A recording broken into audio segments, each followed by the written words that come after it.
Hello, this is day 163, and today we are in 1 Kings 7 and 2 Chronicles 4, and we're looking at the material that talks about when Solomon finished building his own house and the temple of the Lord. In 1 Kings 7, it talked about the 13 years that it took for Solomon to build his house.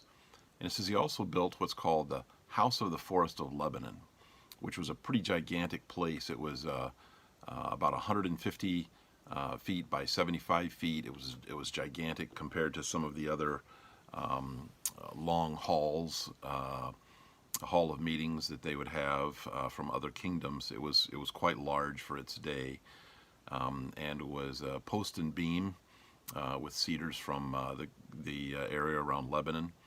And it says he also built another house for Pharaoh's daughter, one of his wives. And then it goes on to talk about the furnishings that Solomon made. And this is very interesting. Solomon sent and fetched out of the city of Tyre a man named Hiram. He wasn't Hiram the king of Tyre. He was a different man named Hiram, who actually his mom was from the tribe of Naphtali, one of the Israelites, but his father had been a man who was from the city of Tyre.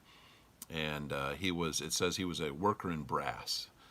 He was someone who had metallurgy skills and was able to do these things. Now, it's interesting, this man Hiram came and he built everything. He built these pillars of brass. He built the bronze laver. He just built everything. And he not only built it, he built it beautifully, decorated it. And it talked about all the different things and the borders and the ledges even, and the wheels that were on them and the things that they sat on, and just all kinds of things this Hiram built. It's interesting to me, it doesn't say Hiram was a singer. It doesn't say he was a priest.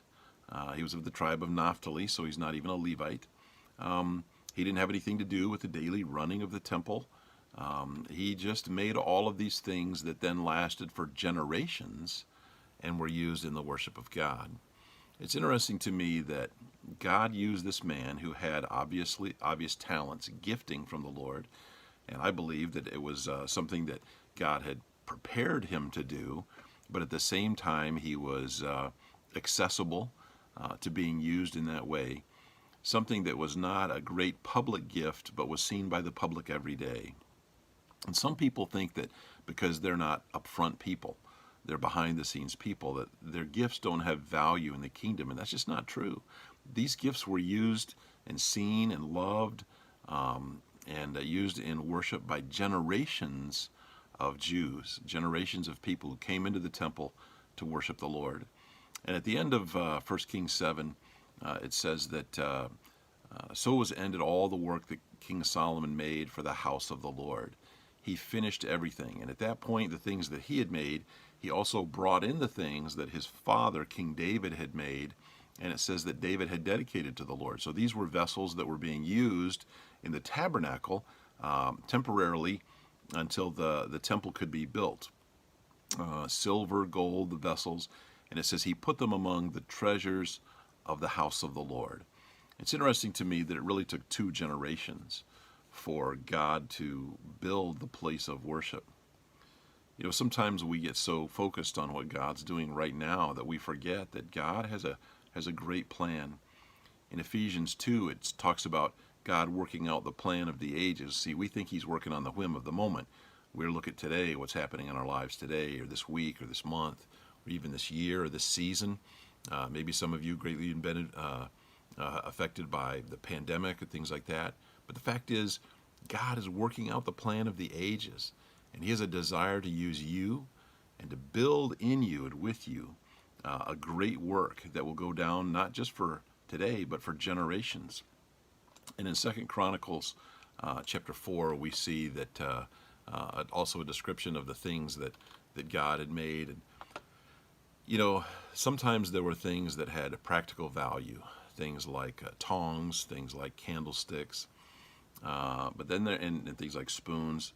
But some of them were, not used that much. Some of them sat there a lot of the time. Snuffers that would snuff out candles that were almost at the end of their life, or that would snuff out a light.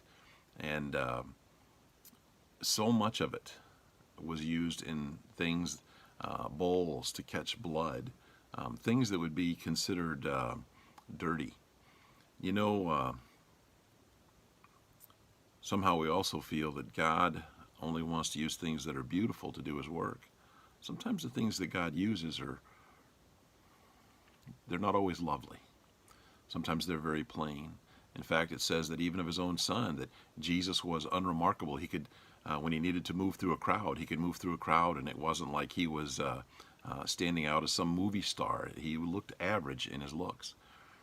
I want to remind you today that God will use you just where you are. And he wants you to use you not just for now, but for generations. And he has a desire even to use the plain things in your life to bring him glory. Not just now, but for generations. The Lord bless you.